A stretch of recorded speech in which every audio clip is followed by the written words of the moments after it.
Assalamualaikum warahmatullahi wabarakatuh. Halo semuanya, selamat datang kembali di podcast Taman Ilmu. Bersama saya, Fira Dayana Yustian, dan menemani saya pada episode kali ini adalah 3 rekan saya dari program studi pendidikan agama Islam, Sekolah Tinggi Ilmu Tarbiyah Madani Yogyakarta. Halo teman-teman. Hai. Wah, perkenalkan dirinya dulu nih. Saya Karimah, saya akan bahas tentang pendidikan Islam di Brunei Darussalam. Hai, saya Dina Mahmuda Alima. Di sini saya akan sedikit menceritakan tentang sejarah pendidikan Islam di Jepang. Halo semuanya, di sini saya Lutfi Fira Firnanda. Insya Allah di sini saya akan membahas tentang pendidikan Islam yang ada di Jerman. Nah, jadi teman-teman udah ke-spill nih sama mereka. Apa sih yang akan kita bahas di episode kali ini? Kita akan membahas tentang pendidikan Islam di dunia, dan khususnya kita akan membahas tentang pendidikan Islam di Brunei Darussalam, Jepang, dan juga Jerman. Nah, teman-teman, sebelum kita cerita nih ya lebih lanjut, mungkin teman-teman boleh nggak sih ceritain dulu nih sejarah pendidikan Islam, mau di Brunei, Jepang, ataupun Jerman, kita cari tahu nggak sih apa bedanya? Di Brunei Darussalam, Islam itu masuk karena perdagangan Tiongkok. Kemudian pada abad ke-14 itu Islam mulai diperkenalkan ya menjadi agama resmi di Brunei Darussalam oleh Sultan pertama. Kemudian Islam berkembang pada Sultan ketiga, membawa kemajuan, dan Sultan kelima itu menjadikan Islam sebagai hukum atau undang-undang di Brunei Darussalam. Oh, berarti karena Sultan ya, ini Iya. Kesultanan Brunei ini sampai saat ini makanya Brunei menjadi negara Islam gitu ya. Kalau di Jerman nih atau di Jepang nih bagaimana nih? Nah, di Jepang sendiri perkembangan Islam itu dimulai pada abad ke-16. Pada saat itu pedagang Arab yang membawa Islam ke Jepang. Namun pada saat itu agama Islam sendiri tidak diterima oleh masyarakat Jepang. Namun pada masa itu Islam belum mendapat perhatian besar oleh Jepang. Kemudian pada tahun 1887 hubungan antara Jepang dan dunia Islam itu mulai terjalin, yaitu ketika Pangeran Komatsu mengunjungi Khalifah Sultan Abdul Hamid II di Istanbul, Turki. Kemudian beberapa tahun kemudian insiden kapal uap Ertugrul pada tahun 1890 mempererat hubungan Jepang dan Turki dengan masyarakat Jepang, itu menunjukkan solidaritas, yaitu dengan penggalangan dana yang dipimpin oleh Shotaro Noda. Kemudian pada tahun 1891 Shotaro Noda itu menjadi orang pertama yang memeluk agama Islam.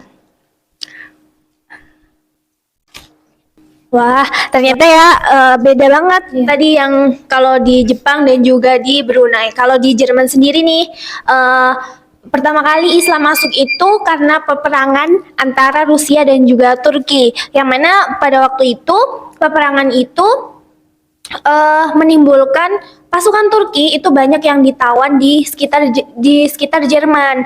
Nah, ketika itu Kekaisaran Otonom Turki itu melakukan jadi tawanan-tawanan tadi juga dipencar di berbagai daerah. Nah, sebenarnya tawanan-tawanan itu rata-rata adalah orang Muslim. Jadi semenjak itu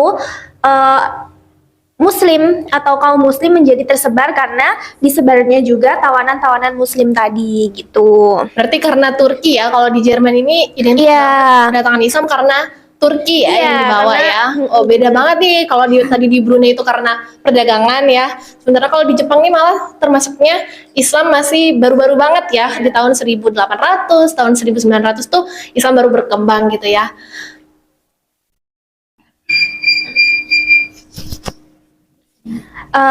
Juga kalau di Jepang tadi kan melalui perdagangan. Terus juga sempat ditolak juga yang di Jepang tadi. Nah, di Jerman ini juga sama, ketika awal mula masuk juga sempat ditolak oleh pemerintah Jerman karena di Jerman ini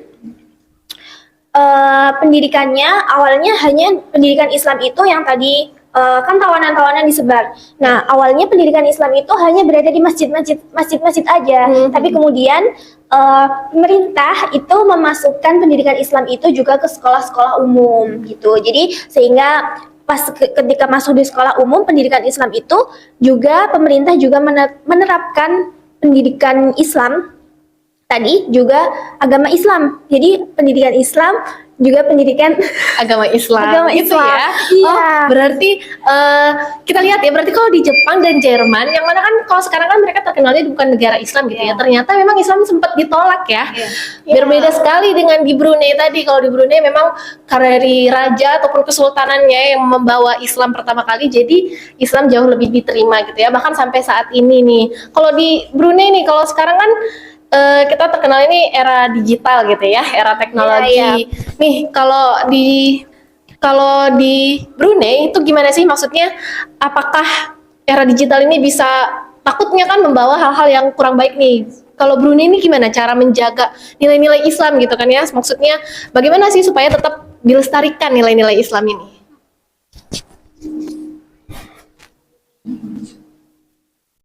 Nah, Brunei Darussalam itu termasuk ini ya, suku Melayu ya. Ya. Apa namanya? Karena mereka itu suku Melayu, jadi mereka itu mengambil kurikulum pendidikan Islam itu dari apa namanya? Berlandaskan Melayu Islam Beraja atau disebut dengan MIB. Oh, Melayu jadi ya. Melayu Islam Beraja Iya. gitu ya. Berarti Melayunya masih kuat banget ya. bener. Di Brunei. Nah, di sini menekankan pada pendidikan agama dan juga akademis, yaitu memastikan nilai-nilai Islam itu diajarkan di semua lembaga pendidikan, gitu. Seperti akidah, fikih, akhlak, dan banyak ya. Kemudian di sana didirikan juga ya pendidikan-pendidikan formal, juga didirikan juga institut seperti Institut Tahfidz Al-Quran Sultan Haji Hasanullah Bolkiah. Untuk kurikulum pendidikan Islam di Jepang itu sendiri biasanya diatur oleh komunitas Muslim dan tidak terintegrasi dalam sistem pendidikan nasional Jepang. Ya. Oh, berarti kalau sistem pendidikan nasional dan pendidikan Islam itu dipisah ya? Iya, dibedakan. Kalau di Jepang ya, berarti dia tidak bersatu, tidak menyatu gitu ya, Iya. pendidikan Islamnya. Gimana tuh? Nah, kalau kurikulumnya pendidikan Islam itu sendiri meliputi ada akidah dan ibadah, itu ada tauhid, sholat, puasa, zakat, dan haji. Kemudian yang kedua ada pendidikan Al-Quran, itu mencakup memahami Al-Quran dan tes agama. Kemudian yang keempat itu ada sejarah Islam, kisah-kisah para nabi dan perkembangan Islam. Kemudian yang kelima itu ada akhlak Islam, yaitu mencakup nilai-nilai moral seperti kejujuran, toleransi, dan hidup bermasyarakat. Nah, pengajaran ini dilakukan oleh sekolah-sekolah Islam, kelas akhir pekan atau masjid, seringkali dicampurkan dengan kurikulum umum Jepang biasanya. Oh, seperti itu ya berarti. Kalau di Jerman gimana? Nah, kalau yang ini tadi kan dipisah Ya. antara pendidikan agama dan juga pendidikan apa tadi? Nasional. Nah, iya. Kalau di Jerman itu pendidikannya seperti digabung. Jadi antara pendidikan Islam itu juga dipadukan dengan pendidikan politik, pendidikan budaya itu dimasukkan juga di dalam Islam di Jerman gitu. Kalau tahapan sekolahnya nih gimana nih? Kalau maksudnya apakah sama nih seperti di Indonesia ataukah berbeda nih? Kalau di Jerman bagaimana? Kalau di Jerman sendiri tahapannya itu dari dasar itu sama dengan di Indonesia, setara dengan taman kanak-kanak. Jadi umur 3 sampai 5 tahun masuk ke pada jenjang taman kanak-kanak namanya di sana, setara dengan itu.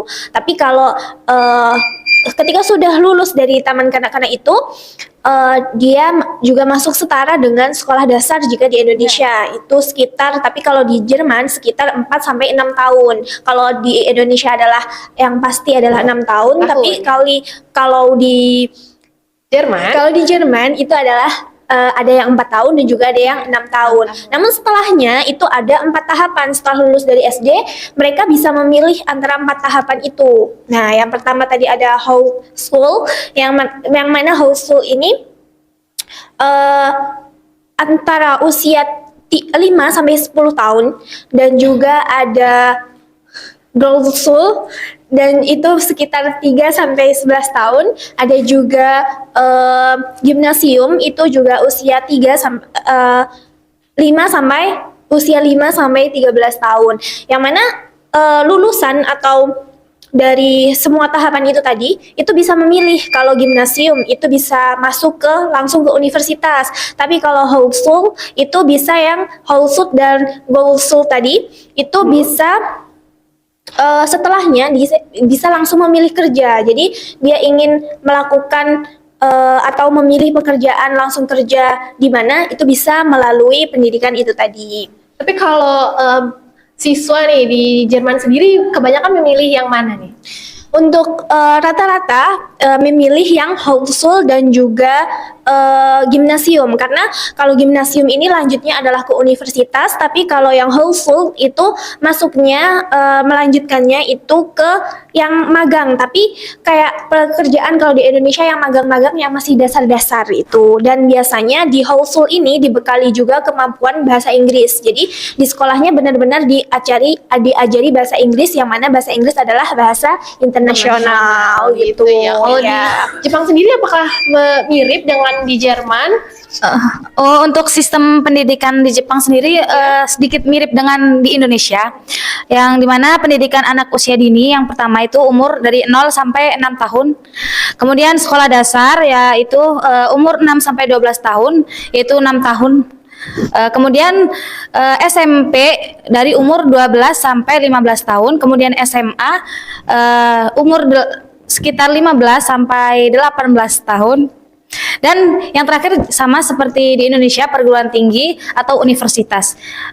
Durasinya mungkin sama seperti 4 tahun untuk sarjana, 2 tahun untuk program master, dan 3,5 tahun untuk Berarti jauh lebih mirip ya. Di Ya. Jepang ini jauh lebih mirip daripada di Jerman. Kalau Jerman karena mereka sistemnya mereka bisa memilih gitu ya. Berarti mereka sukanya yang mana? Mereka mau langsung kerja atau mereka mau masuk ke universitas, dari awal mereka udah bisa milih gitu ya.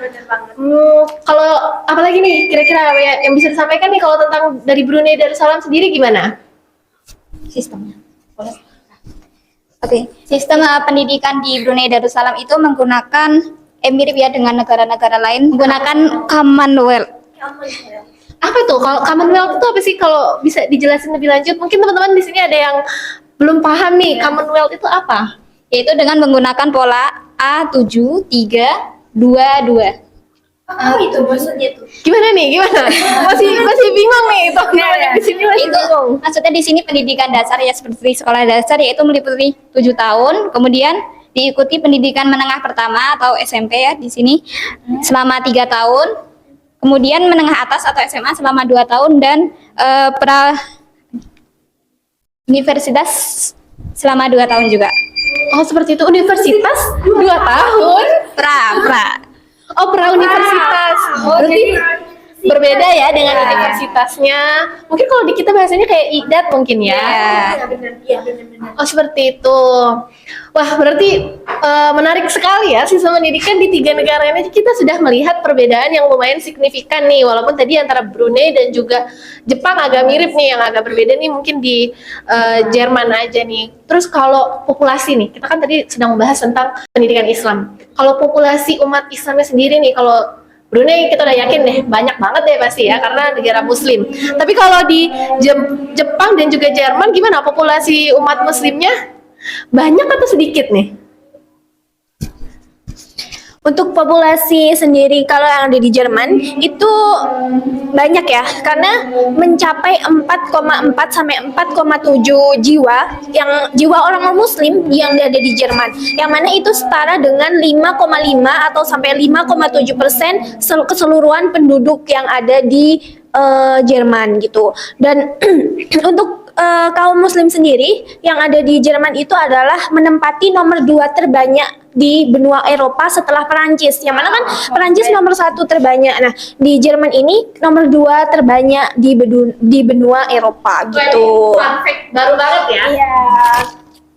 Ini fun fact baru dan menarik banget ya. Jadi ternyata Jerman ini kalau di Eropa ya, di benua Eropa ya, merupakan negara kedua terbanyak muslim gitu ya. Walaupun Jerman ini kan sebenarnya terkenal juga dengan negara yang menghalalkan LGBT, tapi ternyata populasi umat muslim di Jerman ini lumayan banyak gitu ya. Kalau di Jepang bagaimana? Nah, untuk di Jepang sendiri, perkembangan Islam di Jepang itu mencapai puncaknya pada tahun 1980-an karena didorong oleh beberapa imigran atau pelajar-pelajar muslim.